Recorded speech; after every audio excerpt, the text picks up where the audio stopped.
Madame, Monsieur, bonjour et bienvenue. Aujourd'hui, dans le cadre de l'émission Vitamine B, nous allons parler des crises de la foi en lien avec un petit livre qui vient de sortir. Linda Hoyer, bonjour. Bonjour. Alors, nous évoquons avec vous aujourd'hui les différentes phases de la vie spirituelle, et plus précisément les phases 4 et 5 qui s'intitulent la crise existentielle et la fécondité. Alors, aujourd'hui, dans le monde chrétien, parler de crise de la foi, souvent ça peut faire peur. Je comprends, mais je trouve qu'il vaut mieux en parler, parce que si on parle, de toute façon, les crises existent, donc le fait d'en Vous parler, êtes vraiment sûr que les crises de foi existent ? je pense. Je pense que, à des niveaux sûrement différents pour chaque personne, mais souvent, très souvent, des gens passent par des crises. Parce que Et souvent, on a affaire à un discours qui, quelque part, parle du chrétien comme vainqueur, comme quelqu'un qui passe d'obstacle en obstacle avec une facilité tout à fait déconcertante. oui, je suis d'accord avec vous que c'est souvent déconcertant, parce que les gens, après, qui vont vivre des crises, s'ils ont une image de la vie chrétienne comme de gloire en gloire et on saute du premier niveau à la perfection, ça va vraiment provoquer beaucoup plus une crise pour eux. Et vous-même, vous avez trouvé de l'intérêt à parler de ce thème de la crise en Oui, rencontrant des gens qui, justement, cherchaient à gommer cette oui, réalité dans la vie chrétienne. parce qu'on le gomme peut-être à l'extérieur, parce que notre Église le gomme, mais moi je trouve qu'en parlant, le fait de parler de ces crises, les gens disent « Ah, vous avez mis des mots sur ce que nous vivons ». Et ça fait du bien. On n'est pas hors norme, on n'est pas bizarre, on n'est pas le plus grand pécheur du monde. Oui, on a vécu ça. Et mettre des mots sur le vécu, c'est important, je trouve. Alors, vous avez choisi, pour parler de la réalité des crises, un passage biblique tiré de l'évangile de Luc et qui Oui, raconte Jean-Baptiste qui, quelque part, a des difficultés à se positionner oui, par rapport à Jésus. Et je vous propose de lire ce récit d'accord. biblique. Les disciples de Jean racontèrent à leur maître tout ce qu'ils avaient vu. Jean appela 2 de ses disciples et les envoya demander au Seigneur, « Est-ce toi celui qui vient, ou devons-nous en attendre un autre ?» Arrivés auprès de lui, les hommes dirent, « Jean le baptiseur nous a envoyé te demander, « Est-ce toi celui qui vient, ou devons-nous en attendre un autre ?» À ce moment même, Jésus guérit beaucoup de gens de maladies, d'infirmités et d'esprits mauvais, et il rendit la vue à de nombreux aveugles. Jésus leur répondit, « Allez raconter à Jean ce que vous avez vu et entendu. Les aveugles retrouvent la vue, les infirmes marchent, les lépreux sont purifiés, les sourds entendent, les morts se réveillent, la bonne nouvelle est annoncée aux pauvres. Heureux celui pour qui je ne serai pas une cause de chute. » Alors, ce qu'il importe de rappeler ici, Linda Hoyer, c'est que Jean-Baptiste ou Jean le baptiseur, au moment où il s'interroge sur l'identité de Jésus, est en prison. Oui, Donc, on peut vraiment se mettre à sa place et se dire qu'il vit une crise existentielle très forte. oui. Et je pense peut-être à deux niveaux. Il y a déjà une certaine crise pour lui personnellement. Euh, il est lui qui est l'homme de grands espaces, hein, et tout d'un coup il se trouve dans un petit cachot, il est face à la mort. Et Jésus ne fait rien pour le sortir, il guérit plein de monde, mais lui, son cousin, il n'intervient pas. Donc c'est au niveau personnel, mais je pense que c'est même plus profond que ça, que cela. C'est que Jean a annoncé que le Messie devait juger, faire le tri entre le bon et le méchant. Ben là, Hérode, le méchant, il est encore là. Il règne, Il règne, il il y a a... plein d'injustices dans le monde et Jésus, ce que Jésus fait ne correspond pas à ce que Jean a annoncé, à ce que Jean attend. Donc il est déçu, à mon avis, et donc il a des doutes. Et quand il dit, est-ce que c'est toi qu'on attend ou est-ce qu'il faut attendre un autre? C'est de dire, toi tu ne corresponds pas à nos attentes. C'est une déception.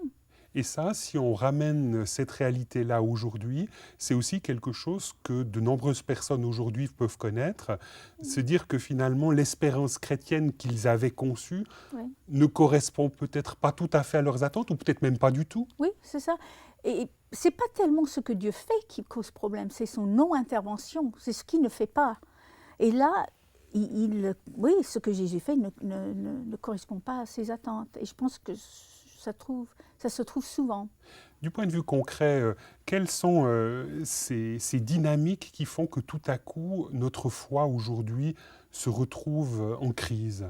Mais c'est très différent. Les crises peuvent venir de tellement de choses différentes. Hein. Ça peut être provoqué par des choses différentes. Et ce qui va être une crise, ce qui va provoquer une crise pour quelqu'un ne va pas provoquer une crise pour quelqu'un d'autre. Mais vous auriez quelques exemples de ces crises? Mais ça peut être d'avoir des idées préconçues de ce que Dieu va faire. Hein, il a appelé un ministère, donc il va faire ceci, il va faire cela. Et tout d'un coup, ça n'arrive pas comme cela. Donc il y a une déception et il y a une remise en question de ce qu'on a pensé, qu'on a entendu ou ce qu'on a compris. Et c'est ça pour moi, la crise, c'est une remise en question de ce que nous croyons, de ce que nous pensons, de notre manière d'être, de notre manière de faire. C'est une remise en question. Vous avez une jolie formule dans votre livre, Les crises de la foi. Vous parlez de dépouillement radical de l'imaginaire sur soi-même. Oui, j'ai pris ça d'un livre d'un psychiatre de Lyon. Mais je trouvais ça très joli aussi, mais qui correspond vraiment à une réalité, parce que souvent, nous construisons une image de nous-mêmes et nous prenons beaucoup de temps pour le garder, le soigner, mais cette image de nous ne correspond pas à la réalité, donc c'est imaginaire. Et souvent, la crise va révéler des choses on dit « Ah, ça c'est nous, ça c'est derrière, ce qui est en dessous ». Vous-même, personnellement, vous êtes déjà passé par une telle phase? Une crise, oui, pas qu'une. Pas qu'une. Donc, ce qui est intéressant là de souligner, c'est que la crise, ce n'est pas une fois ponctuellement, Non, mais c'est quelque chose qui peut se reproduire au travers de notre chemin de foi.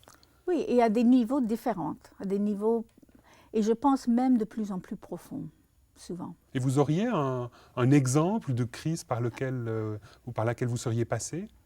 Je dirais le dernier, peut-être en ce moment, c'est d'être appelée en tant que mon ministère d'enseignant, qui veut dire qu'il faut que je lis beaucoup, il faut que je lise beaucoup. J'ai toujours aimé des livres et tout d'un coup d'avoir des très gros problèmes de vue, un parasite dans un œil et une baisse dans l'autre, qui veut dire que je ne peux pas lire comme vous le souhaiteriez. Comme je souhaite et comme je devrais pour un certain ministère. Donc il y a un appel et puis il y a la réalité. Comment les mettre ensemble et qu'est-ce que Dieu est en train de faire dedans? Est-ce qu'il y a un tournant? C'est ça cette question. Et pourquoi Dieu ne guérit pas? C'est tout le silence de Dieu, la non-intervention de Dieu qui peut faire une crise. Et là, j'imagine qu'il y a effectivement un dépouillement, peut-être même radical, de l'imaginaire que vous auriez par rapport à vous-même. Oui, oui. Alors, il y a une parole assez intéressante à la fin de ce récit de l'évangile de Luc. C'est le fait que Jésus, en s'adressant à Jean, lui dise « Heureux celui pour qui je ne serai pas une cause de chute ». Comment est-ce que vous voyez cela?